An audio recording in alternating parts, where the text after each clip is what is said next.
पूछा भी गया और आगे भी संभावनाएं बनी। नमस्ते दोस्तों, कैसे हैं आप सब। स्वागत है आप सभी का साधना आईएएस के इस ऑनलाइन कक्षा कार्यक्रम में, जिसे आप लोग मोबिसाला ऐप पर देख रहे हैं।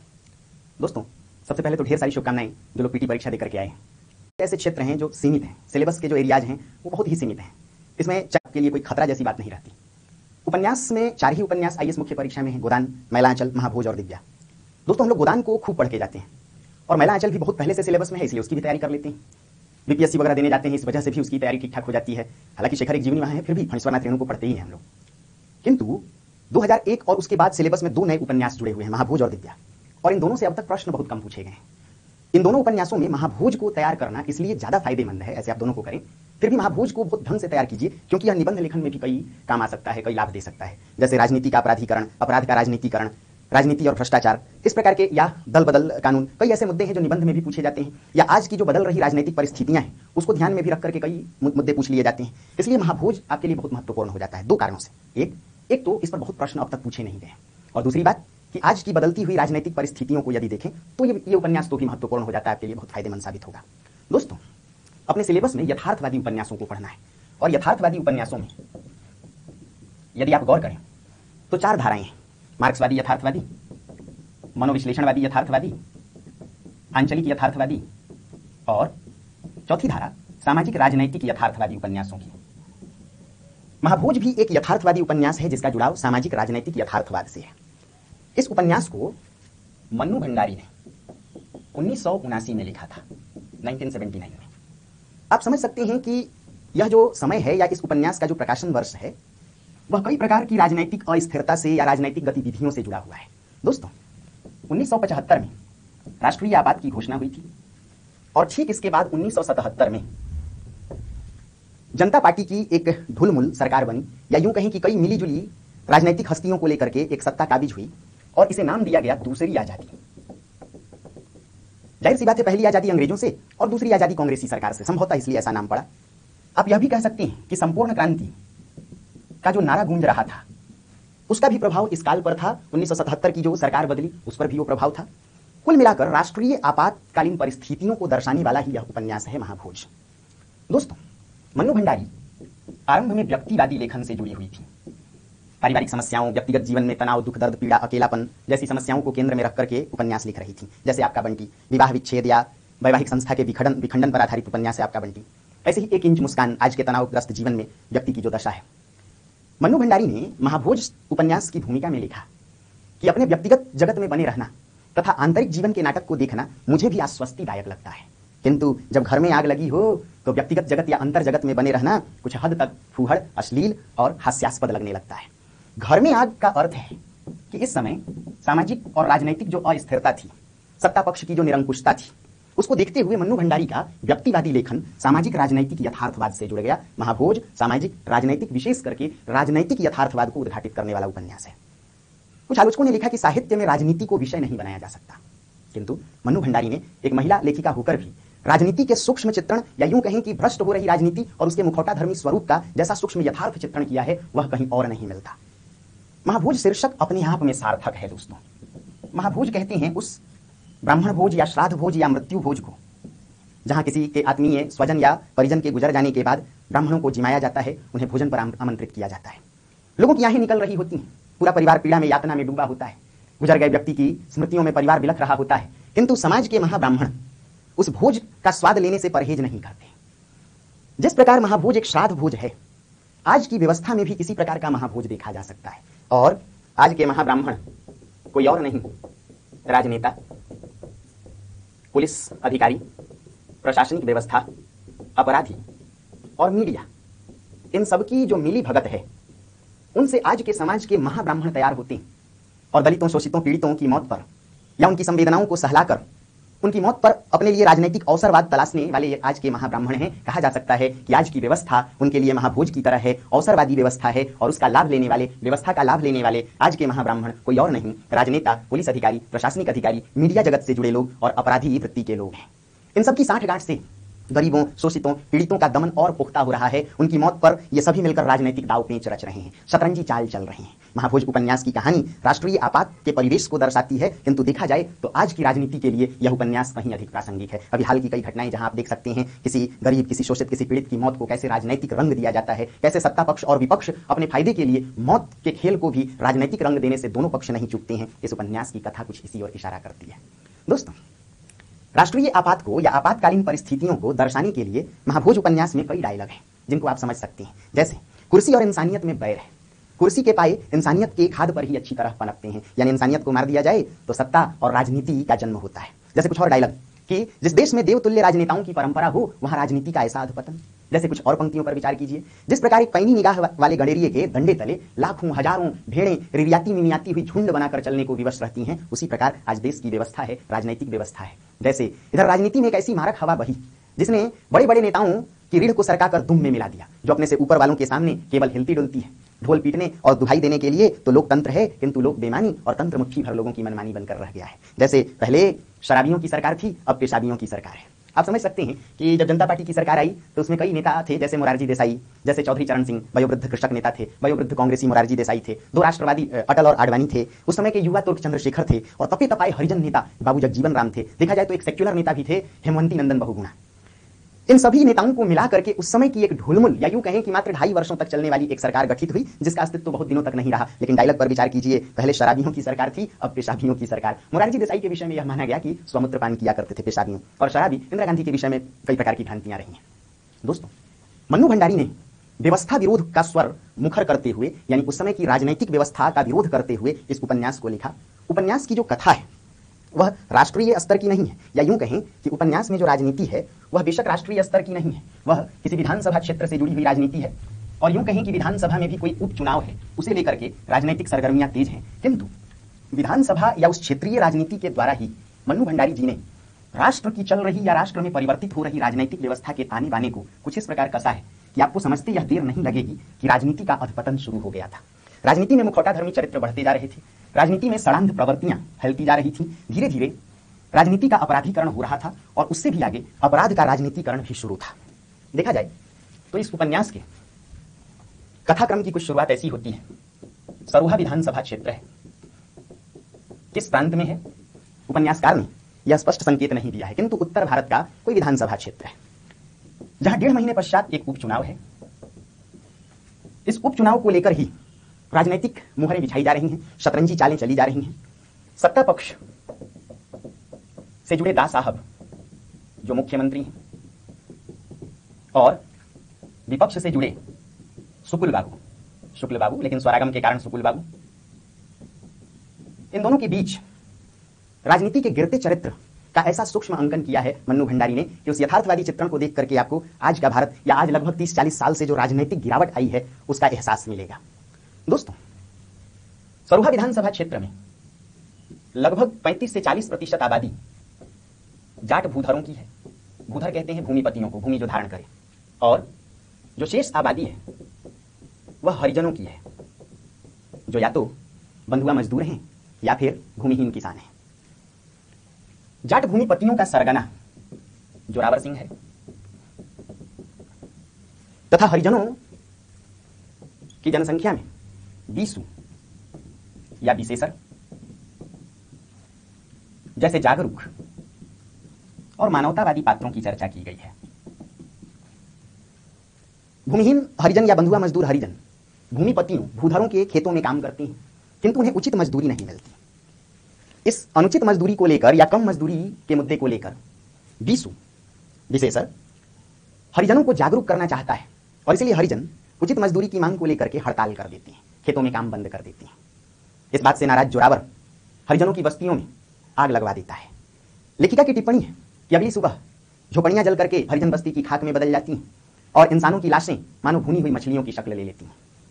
विशु आगजनी के साक्ष्य तक लगभग पहुंच चुका है, उसे मालूम चल चुका है कि आगजनी जोरावर ने ही कराई है, और जैसे ही वह साक्ष्य के निकट पहुंचता है कि उसके पहले ही जोरावर सिंह के द्वारा बीसू की हत्या करा दी जाती है, उसे चाय में जहर देकर के मार दिया जाता है, और यहीं से उपन्यास की कथा शुरू होती है।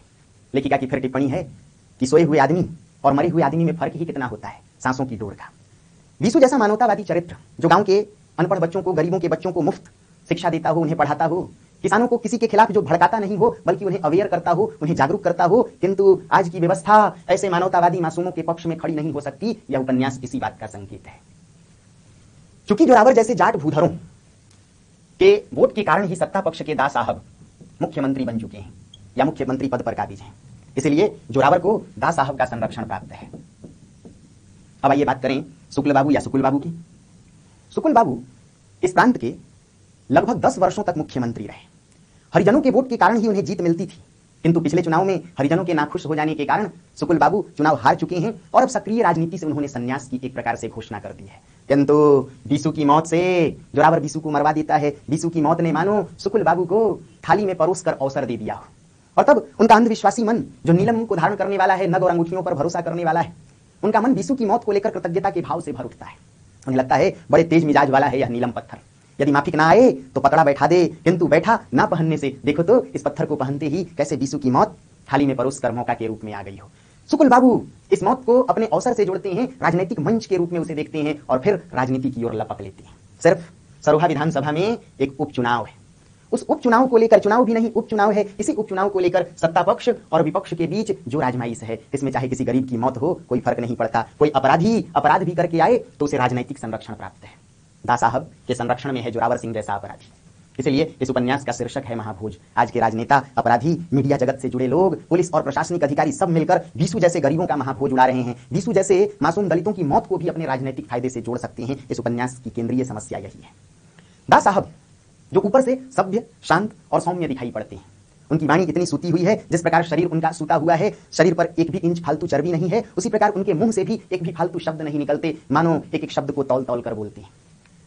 मुख्यमंत्री दास साहब इस उपचुनाव के लिए अपनी ओर से एक ऐसा प्रत्याशी खड़ा करते हैं जो लखन सिंह या लखन राम पूरी तरह अनपढ़ है, अयोग्य है, स्वार्थी है। उसकी सिर्फ इतनी योग्यता है कि वह दास साहब के पीछे उनका झोला ढो सके और पार्टी दफ्तर को सजा संवार सके, कुर्सियों को लगा सके, बिछा सके। मन्नू भंडारी ने यहां व्यंग किया कि आज राजनीति में आने के लिए किसी योग्यता की आवश्यकता नहीं है। जैसे मैला आंचल में फणीश्वरनाथ रेणु जी ने व्यंग किया कि अब महंत या संत बनने के लिए कहीं से पढ़े लिखे होने की आवश्यकता नहीं, जो चिलम पी सके, खंजड़ी बजा सके, वो भी महंत बन सकता है। उसी प्रकार मन्नू भंडारी जी ने, महाभोज की लेखिका ने भी यह संकेत दिया या यह व्यंग किया कि अब राजनीतिक योग्यता का कोई अर्थ नहीं है। शिक्षा, ईमानदारी, नैतिकता ऐसे मूल्यों के लिए या राजनीति में ऐसे मूल्यों के लिए कोई जगह नहीं। इसलिए दास साहब का प्रत्याशी लखन सिंह है, अनपढ़, निरक्षर, और सुकुल बाबू भी कुछ इसी प्रकार के प्रत्याशी, फूहड़, अश्लील, सुरा और सुंदरी के अनन्य साधक, दोस्तों के बीच फूहड़ गालियों से भी परहेज ना करने वाले, ये वही सुकुल बाबू हैं जो घोर अंधविश्वासी हैं। और यहाँ तक कि कहीं ना कहीं इनमें प्रतिक्रियावादी राजनीति भी व्याप्त है, सवर्णवादी मानसिकता भी इनकी मुखर है, जो खुद ही कहते हैं कि नीची जात वालों का कोई भरोसा नहीं, एक तो इन्हें घेर घार के लाओ और पता नहीं ऊपर से ये ससुरे देहाती कब किस करवट बैठे। जोरावर की भी मानसिकता कुछ ऐसी ही है, जिसे दास साहब का संरक्षण प्राप्त है। जोरावर सिंह कहता है, दास साहब इन हरिजनों के बाप दादे हमारे बाप दादों के सामने सतत झुके रहते थे, झुके झुके उनकी पीठ कमान की तरह टेढ़ी हो जाती थी, और अब ये ससुरे आंखों में आंखें गाड़ कर बात करते हैं। यह सब बर्दाश्त नहीं होता। समझा जा सकता है कि मंच पर राजनेता खड़े होकर के सबको अपना बेटा तो बताते हैं, समाजवाद के नारे बुलंद करते हैं, साम्यवादी व्यवस्था का परचम लहराने की बात करते हैं, जाति धर्म और वर्ण रहित एक स्वच्छंद, स्वतंत्र और समता पर आधारित समाज की कामना तो करते हैं, किंतु भीतर से एक नंबर के भेड़िए। दास साहब, सुकुल बाबू, जोरावर सिंह इसी राजनीति के पक्षधर हैं। बीसू अथवा विशेषर की हत्या को एक तरफ सुकुल बाबू राजनीतिक फायदे से जोड़ते हैं और कहीं ना कहीं यह दर्शाने की कोशिश करते हैं कि सत्ता पक्ष के द्वारा या सत्ता पक्ष के संरक्षण प्राप्त अपराधी जोरावर सिंह के द्वारा बीसू मारा गया है। बीसू मेरे बेटे की तरह था। आज के राजनेताओं के लिए कोई उनका बेटा नहीं, ये सिर्फ स्वार्थी हैं, मक्कार हैं, अवसरवादी हैं। किंतु दोस्तों, सुकुल बाबू से भी अधिक मक्कार दास साहब हैं। उनकी भाषा से, उनके शब्दों से, उनके सौम्य आचरण से उनकी मक्कारी का पता नहीं चलता। वास्तव में जोरावर सिंह को जानते हुए कि जोरावर ने ही हत्या कराई है, दास साहब अपनी ओर से उस इलाके के या उस प्रांत के सबसे ईमानदार पुलिस अधिकारी सिटी एसपी सक्सेना को नियुक्त करते हैं, ताकि जनता को इस बात का भरोसा हो जाए कि सत्ता पक्ष के द्वारा निष्पक्ष न्याय किया जा रहा है, मामले के तह तक पहुंचने की कोशिश की जा रही है। सक्सेना जब निर्णय पर पहुंचता है कि बीसू की हत्या हुई है, तो सक्सेना को सस्पेंड कर दिया जाता है दास साहब के द्वारा, और सक्सेना की जगह एक भ्रष्ट पुलिस अधिकारी डीआईजी सिन्हा को नियुक्त किया जाता है। यह सिन्हा दास साहब के इशारे पर हत्या को सबसे पहले आत्महत्या साबित करता है और फिर उस आत्महत्या को हत्या में परिवर्तित करते हुए यह प्रमाण देते हुए कि बीसू की आत्महत्या यह नहीं है, बीसू ने आत्महत्या नहीं की है, बल्कि बीसू की हत्या ही हुई है, किंतु हत्यारा कोई और नहीं, बीसू का मासूम निरपराध दोस्त बिंदा उर्फ बिंदेश्वरी प्रसाद है। समझ सकते हैं बिंदेश्वरी या बिंदेश्वरी तत्सम शब्द में। समझ सकते हैं कि आज की राजनीति का क्या मतलब है। दास साहब जो कहते हैं कि मेरे लिए राजनीति धर्म नीति है, यदि मेरे साथ इस पथ पर चलना है तो गीता का उपदेश गांठ बांध लो। लखन राम को या लखन सिंह को कहते हैं मेरे लिए राजनीति धर्म नीति है, यदि इस मार्ग पर चलना चाहते हो तो गीता को गांठ बांध लो, गीता का उपदेश, बस निष्ठा से कर्म करते जाओ, फल की चिंता छोड़ दो। किंतु दास साहब ने वास्तव में जिस धर्म नीति को अपनाया है, दास साहब की धर्म नीति दोस्तों अपराधियों को बचाना है और बेकसूरों को फांसी पर चढ़ाना है, इसलिए बिंदा को सजा होती है। दास साहब की जो धर्म नीति है, उनकी जो राजनीति है, वह सिटी एसपी सक्सेना जैसे ईमानदार अधिकारियों को सस्पेंड करने की है तथा भ्रष्ट पुलिस अधिकारी डीआईजी सिन्हा को प्रमोशन देने की है। इसलिए दास साहब की कृपा से भ्रष्ट पुलिस अधिकारी डीआईजी सिन्हा आईजी बनता है। दोस्तों, दास साहब के मंत्रिमंडल में कई ईमानदार नेता भी हैं। आज की राजनीति में भी देखें तो सड़े हुए घून के बीच कहीं एक आध जौ मिल जाता है, एक आध गेहूं है साबुत, यानी अच्छे ईमानदार कर्तव्यनिष्ठ नेता भी हैं। देखा जाए तो दास साहब के मंत्रिमंडल में भी एक ऐसे नेता हैं, शिक्षा मंत्री जनप्रिय नेता लोचन भैया उर्फ त्रिलोचन सिंह रावत उर्फ लोचन भैया, जो वाकई जनप्रिय हैं। दास साहब के कुकृत्य के खिलाफ हैं, प्रांत में बढ़ रही आपराधिक कृतियों के खिलाफ हैं लोचन भैया। इसलिए उन्होंने मंत्रिमंडल में या सदन में अविश्वास प्रस्ताव लाने का ठान लिया है। किंतु मन्नू भंडारी ने यह संकेत दिया कि जब पूरी व्यवस्था भ्रष्ट हो तो भला एक ईमानदार नेता या एक ईमानदार अधिकारी कर भी क्या सकता है। इसलिए जो नेता लोचन भैया को सपोर्ट कर रहे थे कि हम तुम्हारे साथ हैं अविश्वास लाने में, उन्हीं नेताओं को, मंत्रियों को दास साहब खरीद लेते हैं और लोचन भैया मंत्रिमंडल से बर्खास्त कर दिए जाते हैं। दल बदल की राजनीति, खरीद फरोख्त की राजनीति आज किस कदर हावी है, यह उपन्यास इस व्यंग से भी भरा है कि किस प्रकार चौधरी, बापट, मेहता और राव जैसे मंत्री अनैतिक हैं, धनलोलुप हैं, भ्रष्ट हैं, जो लोचन भैया के अविश्वास प्रस्ताव का साथ नहीं देते और दास साहब के हाथों बिक जाते हैं। दोस्तों, दास साहब का कथन है कि पुलिस वालों को और अखबार वालों को तो स्वतंत्र रहना ही चाहिए, परंतु उनके भीतर की जो मक्कार वृत्ति है या जो उनकी मुखौटा धर्मी राजनीति है, जो ऊपर से एक शांत, एक ईमानदार नेता की छवि ओढ़े हुए हैं, भीतर से दास साहब उतने ही मक्कार हैं। पुलिस अधिकारियों को अपना निष्पक्ष काम नहीं करने देते, इसीलिए सिटी एसपी सक्सेना बर्खास्त किए जाते हैं और सिन्हा को पदोन्नति मिलती है। समझ सकते हैं कि जिस व्यवस्था में ईमानदारी के लिए सस्पेंशन हो और बेईमानी के लिए प्रमोशन हो, उस पूरी व्यवस्था में महाभोज किस प्रकार का है, जहां पूरी की पूरी आम जनता ही मानो व्यवस्था के लिए भोज बनी हुई हो। दास साहब के विषय में आम जनता यह राय रखती है कि दास साहब बड़े ही ईमानदार छवि के नेता हैं। दास साहब खुद कहते हैं कि अखबार वालों का तो काम ही है लिखना, यही तो हमारे तुम्हारे कामों का आईना है। मेरा तो मानना है कि आईना को कभी धुंधला मत होने दो, उसमें अपनी छवि देखने का साहस हो। कहते हैं दास साहब निंदक नियरे राखिए, मैं तो भाई कबीर के दोहे का कायल हूं, निंदक नियरे राखिए। परंतु सच्चाई यह है कि दास साहब अपने निंदकों को कभी बख्शते नहीं। दास साहब का पहला निंदक है सिटी एसपी सक्सेना, जिसे बर्खास्त कर देते हैं। दास साहब का दूसरा निंदक है बिंदा, जो बीसू का दोस्त है, उसे बिना किसी कसूर के, बिना किसी अपराध के जेल भेजवा देते हैं। और दास साहब का तीसरा निंदक है मंत्री के रूप में लोचन भैया। तो तीसरे निंदक लोचन भैया, दूसरे निंदक पर आए तो बिंदा, और पहला निंदक सक्सेना जैसे ईमानदार एसपी। किंतु दास साहब इन निंदकों को बख्शते नहीं, छोड़ते नहीं। जो ऊपर से तो कहते हैं कि अखबार हमारे तुम्हारे कार्यों के आईना है, परंतु अखबार के रूप में महाभोज में मीडिया कर्मियों पर भी व्यंग किया गया कि आज का मीडिया जगत किस प्रकार बिका हुआ है, किस प्रकार आज के मीडिया कर्मी सिर्फ टीआरपी बढ़ाने के लिए कुछ भी कह सकते हैं, झूठ को सच और सच को झूठ साबित कर सकते हैं। महाभोज उपन्यास में ऐसे ही दत्ता बाबू, जो मसाल के संपादक हैं, मसाल समाचार पत्र है, दत्ता बाबू को भी दास साहब कोटे के कागज और सरकारी विज्ञापनों का प्रलोभन देकर खरीद लेते हैं। और दत्ता बाबू कह पड़ते हैं कि इस मसाल समाचार पत्र के माध्यम से इस देश में क्रांति जब आएगी तब आएगी, और पता नहीं कभी आएगी भी कि नहीं, परंतु मेरे जीवन में यानी संपादक के जीवन में यह क्रांति आ गई है, अर्थात राजनैतिक संरक्षण प्राप्त हो चुका है। दोस्तों, इस उपन्यास के अंत में 3 राजनैतिक पार्टियों की चर्चा है।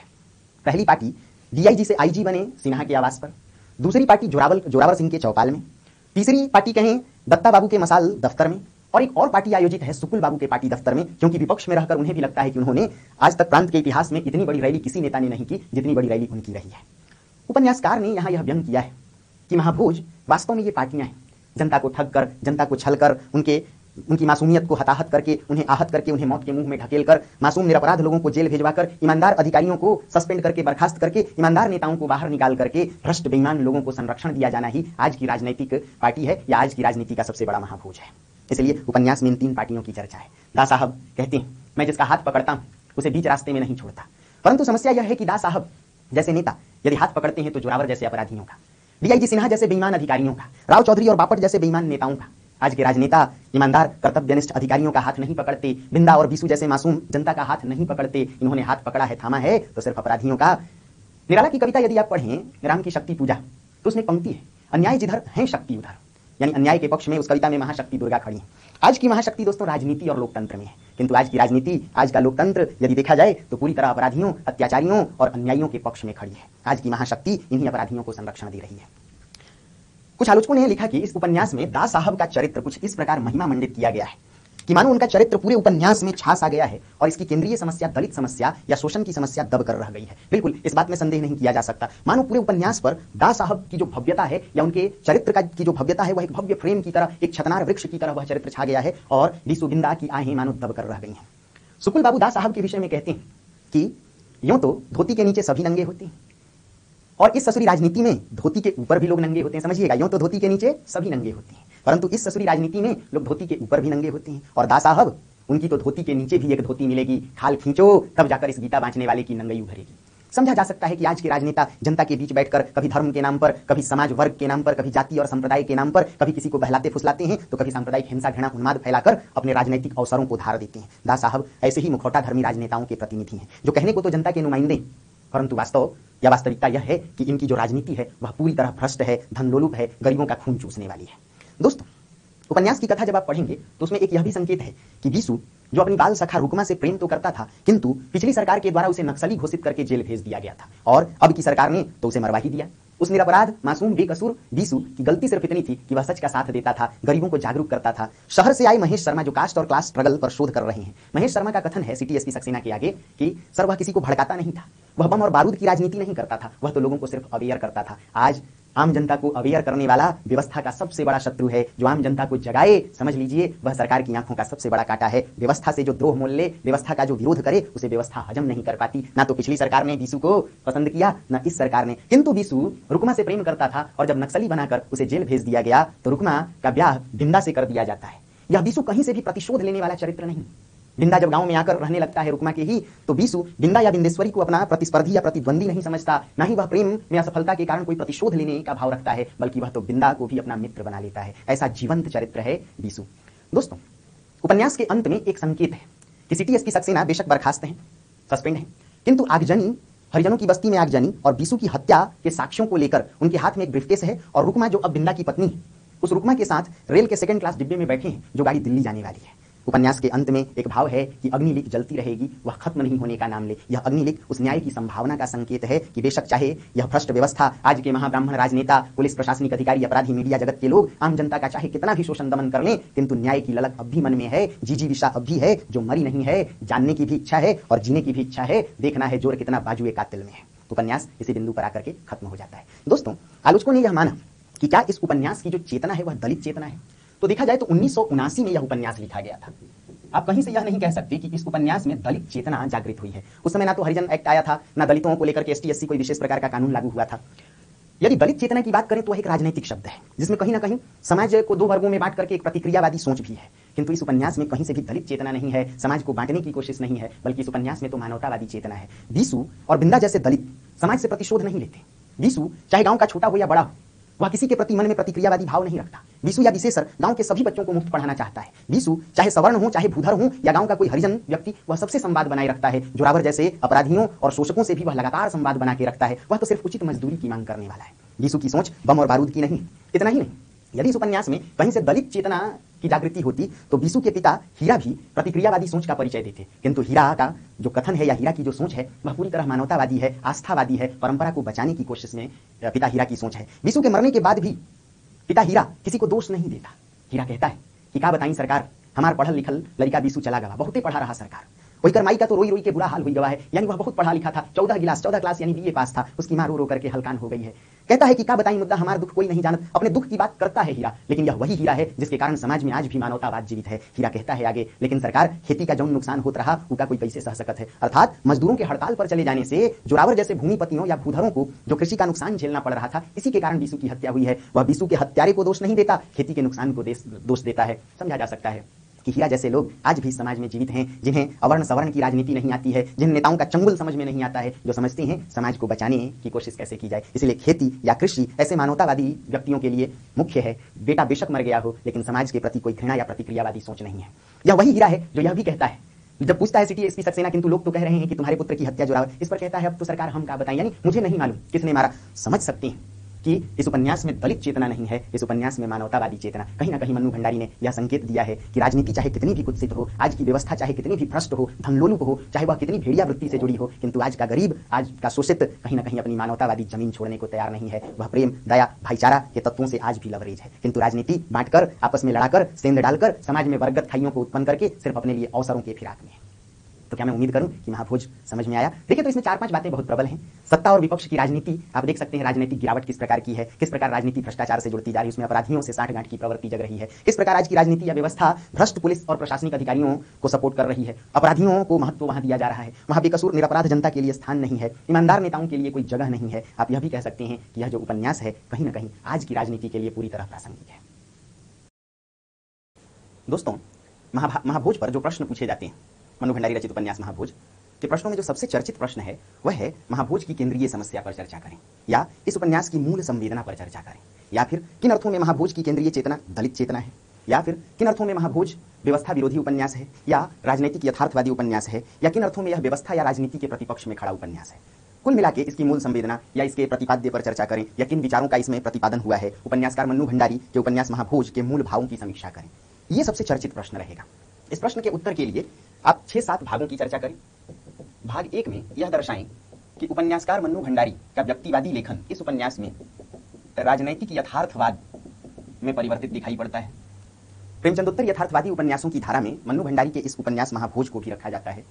स्वयं मन्नू भंडारी ने महाभोज उपन्यास की भूमिका में लिखा था कि अपने व्यक्तिगत जगत की चर्चा करना, अपने अंतर जगत में बने रहना मुझे भी आश्वस्तिदायक और सुखद लगता है, किंतु घर में जब आग लगी हो तो अपने अंतर जगत में बने रहना यानी व्यक्तिवादी लेखन करना कुछ हद तक हास्यास्पद, फूहड़ और अश्लील लगने लगता है। अर्थात मन्नू भंडारी ने घर की आग यानी समाज की आग, राजनीति के सड़ांध, व्यवस्था के मूल्यों में आई गिरावट आदि को दर्शाने के लिए इस उपन्यास को लिखा। यह उपन्यास विशुद्ध रूप से यथार्थवादी उपन्यास है, जिसके मूल में आज की व्यवस्था या आज की राजनीति में आई गिरावट, आज की मुखौटा धर्मी राजनीति को दर्शाना है। तो भाग 1 जरूर इस रूप में चर्चा करें। दोस्तों, भाग 2 में महाभोज शीर्षक की सार्थकता पर चर्चा करें। क्यों यह शीर्षक चुना गया? महाभोज का शाब्दिक अर्थ श्राद्ध भोज या मृत्यु भोज से रहा है। जिस प्रकार श्राद्ध या मृत्यु भोज में समाज के महाब्राह्मण महापात्र ब्राह्मण को कहते हैं, जिस प्रकार मृत्यु भोज या श्राद्ध भोज में बिना किसी की बेबसी, बिना किसी की लाचारगी की परवाह किए समाज के महाब्राह्मण भोज या दावत उड़ाने में परहेज नहीं करते, उसी प्रकार आज के जो महाब्राह्मण हैं उन्हें आप आज के राजनेता, पुलिस और प्रशासनिक अधिकारी यानी ब्यूरोक्रेट्स, नौकरशाह, आज के अपराधी, आज के मीडिया कर्मी यानी पुलिस, प्रशासनिक अधिकारी, राजनेता, अपराधी और मीडिया जगत, ये सभी मिलकर के समाज के महाब्राह्मण का कार्य कर रहे हैं। ये किसी दलित, किसी जन सामान्य, किसी मासूम की मौत को भी राजनीतिक रंग देने से बाज नहीं आते, किसी की मौत को भी अपने राजनीतिक फायदे के लिए इस्तेमाल करते हैं। इस उपन्यास में बीसू जैसे दलित की मौत को किस प्रकार राजनीतिक रंग दिया जाता है। सत्ता पक्ष हो या विपक्ष, दोनों की राजनीति बीसू को अपना बेटा तो मानती है, किंतु वास्तव में उस राजनीति का एक ही उद्देश्य है, अपने अवसर की राजनीति करना, अपने लिए वोट बैंक अर्जित करना। बीसू और बिंदा जैसे लोग शोषण की चक्की में पीसे जाते हैं, उन्हें राजनीतिक हत्या का शिकार, उनकी हत्या कर दी जाती है ताकि राजनीतिक फायदे का लाभ लिया जा सके। और इतना ही नहीं, अपराधी जोरावर जैसे लोगों को आज की राजनीति संरक्षण दे रही है। इसका मतलब अपराधियों को जिस व्यवस्था में संरक्षण मिले और मासूम जनता कटघरे में खड़ी हो, यही इस उपन्यास का केंद्रीय भाव है। दोस्तों, उपन्यास का जब भाग 3 लिखें तो यह दर्शाएं कि उपन्यास 1979 में लिखा गया, अर्थात कहीं ना कहीं इसकी जो राजनीति है वो राष्ट्रीय आपात को उद्घाटित करती है। राष्ट्रीय आपातकालीन परिस्थितियों में राजनीति की जो दुर्दशा हुई, राजनीतिक मूल्यों की जो हत्या हुई, राजनीतिक निरंकुशता जिस प्रकार से बरकरार देखी गई, यह उपन्यास उन्हीं भावों को उद्घाटित करने की कोशिश करता है। इस उपन्यास के कुछ संवाद ऐसे हैं जो आपातकालीन परिस्थितियों को उद्घाटित करते हैं। उन संवादों को आप जरूर लिखें उत्तर लिखते समय। याद रखिए कि गद्य खंड के उत्तर लेखन में आपको संवाद बढ़िया अंक दिलाएंगे। तो अगर डायलॉग आप लिख रहे हैं तो समझिए कि आपके अंक बढ़ रहे हैं। जैसे कुछ पंक्तियों की चर्चा, पहले पेशाबियों की सरकार थी, अब शराबियों की सरकार है। जैसे इधर राजनीति में एक ऐसी मारक हवा बही, दूसरा डायलॉग, इधर राजनीति में एक ऐसी मारक हवा बही जिसने बड़े बड़े नेताओं की रीढ़ को सरकाकर दुम में मिला दिया। ढोल पीटने और दुहाई देने के लिए तो लोकतंत्र है, किंतु लोक बेमानी और तंत्र मुट्ठी भर लोगों की मनमानी।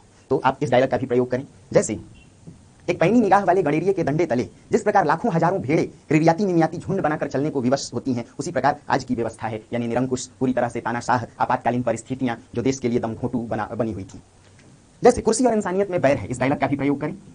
कुर्सी के पाए इंसानियत की खाद पर ही अच्छी तरह पनपते हैं। या फिर सुकुल बाबू का डायलॉग कि यूं तो धोती के नीचे सभी नंगे होते हैं, और इस ससुरी राजनीति में तो लोग धोती के ऊपर भी नंगे होते हैं। समझिए कि राजनीति ने लोगों की इंसानियत को मार करके उन्हें पूरी तरह से नंगई पर उतार दिया है। लोग पूरी तरह लंपट होते जा रहे हैं। आज के राजनेता किस प्रकार लंपट, धूर्त और मक्कार होते जा रहे हैं, यह उपन्यास इसी मूल भाव को उद्घाटित करता है। तो शुक्ल बाबू का डायलॉग कि यूं तो धोती के नीचे सभी नंगे होते हैं और इस ससुरी राजनीति में लोग धोती के ऊपर भी नंगे होते हैं, परंतु दा साहब उनकी तो धोती के नीचे भी एक धोती निकलेगी। खाल खींचो तब जाकर इस गीता बांचने वाले की नंगई उभर कर आएगी। तो भाग 3 में राष्ट्रीय आपातकालीन परिस्थितियों को केंद्र में रखकर लिखा गया उपन्यास है, इसे दर्शाने की कोशिश करें। दोस्तों, भाग 4 की जब चर्चा करें तो दर्शाएं कि हालांकि 1979 में लिखा गया उपन्यास है जिसमें अपराध के राजनीतिकरण और राजनीति के अपराधीकरण के स्पष्ट भाव है। आपातकालीन परिस्थितियों को केंद्र में लिखा गया यह उपन्यास राष्ट्रीय राजनीति को न दर्शा करके प्रांतीय राजनीति से जुड़ा हुआ है कि किस प्रकार सरोहा विधानसभा क्षेत्र, जहां एक उपचुनाव है और उस उपचुनाव के लिए ही राजनीति किस प्रकार शतरंजी चालें बिछाती है, किस प्रकार राजनीतिक मोहरे चले जाते हैं, जहां मासूमों की हत्या की भी कोई परवाह नहीं है, हत्या को आत्महत्या साबित करने में सरकार लगी है, और दूसरी तरफ विपक्ष है जो कभी बिशु जैसे या बिंदा जैसे मासूमों का पक्षधर नहीं रहा, किंतु मौत के पश्चात शुक्ल बाबू जैसे विपक्षी नेता भी फिर से राजनीति में सक्रियता दर्शाने लगते हैं। यानी आज के राजनेता इस फिराक में रहते हैं कि कब उन्हें अवसर मिले और वह दबोच लें, इस अवसर का लाभ लें, जनता को छलें। सरकारी तंत्र, सरकारी महकमे, अपराधी मीडिया को मिलाकर आपसी सांठगांठ से सिर्फ आज की व्यवस्था दलितों का शोषण कर रही है। यह कहा जाए कि जन मासूम या जन मासूमियत ही शोषण का शिकार है तो यह गलत नहीं होगा, चाहे वह किसी जाति का हो। आम आदमी राजनीति के द्वारा छला जा रहा है, यही इस उपन्यास के केंद्र में है। दोस्तों, भाग 4 के पश्चात भाग 5 में दर्शाएं कि किस प्रकार राजनीति चाहे सत्ता पक्ष की हो चाहे विपक्ष की हो, वह समाज के लिए स्वास्थ्यकर नहीं है। किस प्रकार आज की राजनीति में मुखौटा धर्मी चरित्र दिखाई पड़ रहे हैं, जनता से उनका लेना देना कुछ नहीं है। आज के राजनेता किस प्रकार असभ्य हैं, फूहड़ हैं, यदि कहीं मीठी बोली बोलते भी हैं तो उनके भीतर कहीं ना कहीं एक कपट कुठारी बैठी हुई है। चाहे भाग 5 में दिखाएं कि चाहे सत्ता पक्ष के दा साहब हो चाहे विपक्ष के सुकुल बाबू, इन दोनों की राजनीति पूरी तरह अवसरवादी है।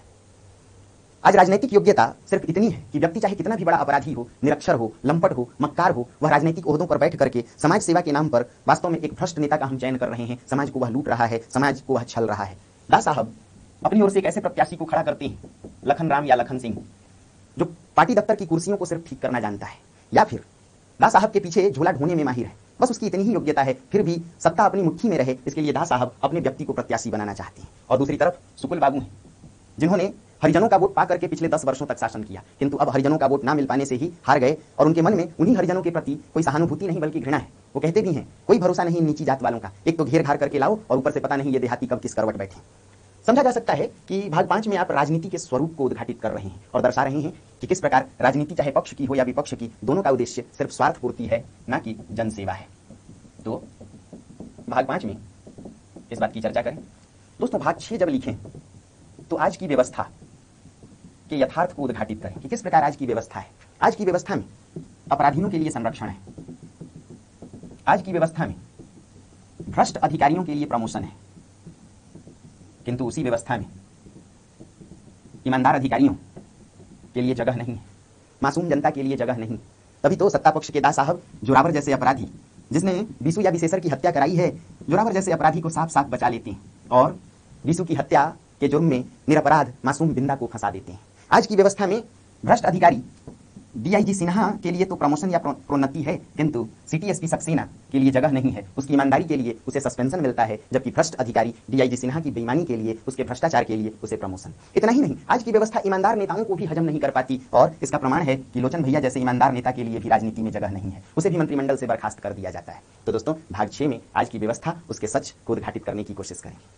भाग 7 की जब चर्चा करें तो यह दर्शाएं कि किस प्रकार इस उपन्यास का नाम महाभोज उपन्यास के अंत में सार्थक दिखाई पड़ता है।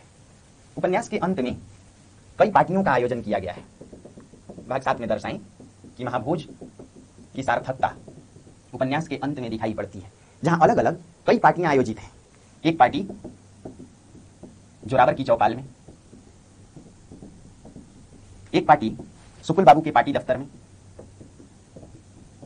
एक पार्टी दत्ता बाबू के मसाल दफ्तर में, और डीआईजी सिन्हा के आवास पर भी ऐसी ही पार्टी है।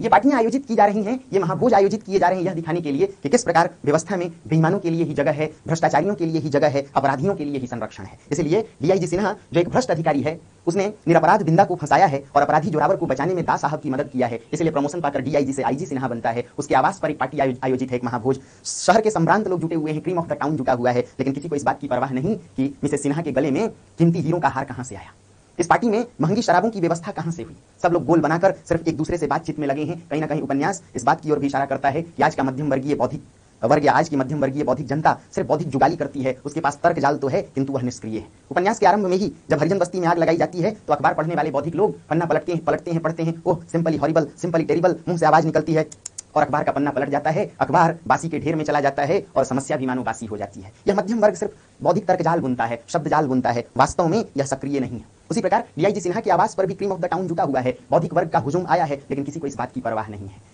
जोरावर की चौपाल में भी यह पार्टी है ताकि जोरावर बचाया जा सका है। जोरावर जिसने हत्या कराई है, हरिजनों की बस्ती में आगजनी भी जोरावर कराता है और बीसू या विशेषर को भी वही मरवाता है, लेकिन उसे सत्ता पक्ष के द्वारा बचा लिया जाता है। अपने बच जाने की खुशी में उसके यहाँ भी एक पार्टी है। सुकुल बाबू को लगता है कि प्रांत की अब तक सबसे बड़ी रैली या राजनीतिक इतिहास में इतनी बड़ी रैली अब तक आयोजित नहीं हुई थी जितनी बड़ी रैली उनकी रही है। इस खुशी में उनके यहाँ पार्टी है। उन्हें लगता है कि फिर से उन्हें राजनीतिक अवसर मिलने वाला है, सत्ता उनके हाथ में आने वाली है। इसलिए उपन्यास के आरंभ में ही सोचते हैं कि लगता है कि बीसू की मौत ने थाली में परोस कर अवसर के रूप में दे दिया हो। और तब ज्योतिष पर विश्वास करने वाले सुकुल बाबू कहते हैं, देखो बड़े ही तेज मिजाज वाला है यह नीलम पत्थर, पहनते ही देखो कैसा रंग मिलाया।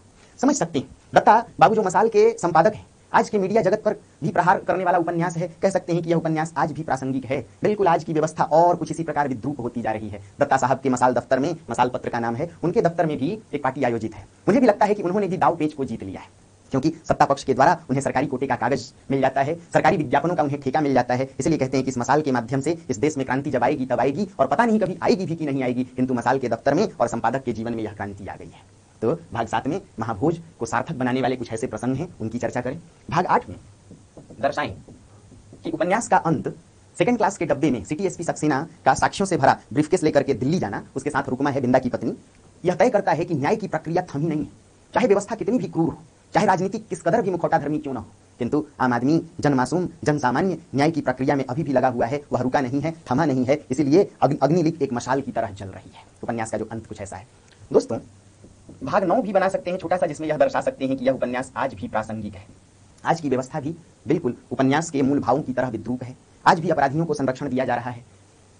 निराला ने अपनी कविता राम की शक्ति पूजा में लिखा, अन्याय जिधर है शक्ति उधर, कि जहां अन्याय है उधर ही महाशक्ति दुर्गा खड़ी है। महाशक्ति दुर्गा रावण के पक्ष में है और राम बेचारे बिफर पड़ते हैं, निराश हैं, रो पड़ते हैं। उन्हें लगता है कि अधर्मरत रावण, रावण अधर्मरत होकर भी हुआ अपना, मैं हुआ अपर, शक्ति का खेल समर यह शंकर शंकर। यह कैसी व्यवस्था है कि महाशक्ति या आज की राजनीति अपराधियों को तो संरक्षण देती है, अत्याचारियों को बचाती है, और जन सामान्य मासूम लोग कटघरे में खड़े कर दिए जाते हैं। ये कैसी व्यवस्था है और उसकी सड़ांध किस प्रकार की है, किस प्रकार मुखौटा धर्मी राजनीति है, जहां अपराधी जेल में बैठे, हत्यारे सीधे सत्ता को प्राप्त करते हैं, सत्ता के शीर्षस्थ पदों पर आसीन होते हैं। और ऐसे ही हमारे जनप्रतिनिधि बने हुए हैं जो हमें जाति धर्म के नाम पर, संप्रदाय के नाम पर लड़ाते हैं, हमें अवर्ण सवर्ण में बांटकर, हिंदू मुसलमान में बांटकर, दलित महादलित ओबीसी और जनरल में बांट करके पूरे समाज की आंख में धूल झोंकते हैं और वास्तव में अपने लिए वोट बैंक अर्जित करते हैं। जिस प्रकार आज की व्यवस्था, आज की राजनीति का एकमात्र उद्देश्य है वोट बैंक बढ़ाना, इस उपन्यास के केंद्र में भी कुछ ऐसे ही भाव है। किसी की परवाह नहीं, कोई मरता है तो मर जाए। अभी पिछले कुछ दिनों से आप घटनाओं को देख रहे होंगे, कहीं कोई मासूम बच्ची जिंदा जला दी जाती है, कहीं किसी मंदिर का पुजारी जिंदा जला दिया जाता है। हम और आप तो चुपचाप बेवकूफ की तरह एक दूसरे से लड़ रहे हैं जाति के नाम पर। कभी हमें लगता है कि दलित जला दिया गया, कभी हमें लगता है कि सवर्ण। वास्तव में यहाँ ना तो कोई दलित है ना सवर्ण, आम जनता आज की व्यवस्था के लिए ही दलित है। आम इंसान, जन सामान्य आज की व्यवस्था के लिए महादलित है, महादमित है। और सत्ता पक्ष पर काबिज ये लोग, व्यवस्था से जुड़े लोग, चाहे वो अधिकारी हों, चाहे नौकरशाह हों, चाहे मीडिया कर्मी हों, राजनेता हों, पुलिस प्रशासनिक व्यवस्था से जुड़े लोग हैं, यही समाज के आज के महाब्राह्मण है। और आम जनता तो बीसू बिंदा की तरह दलित है।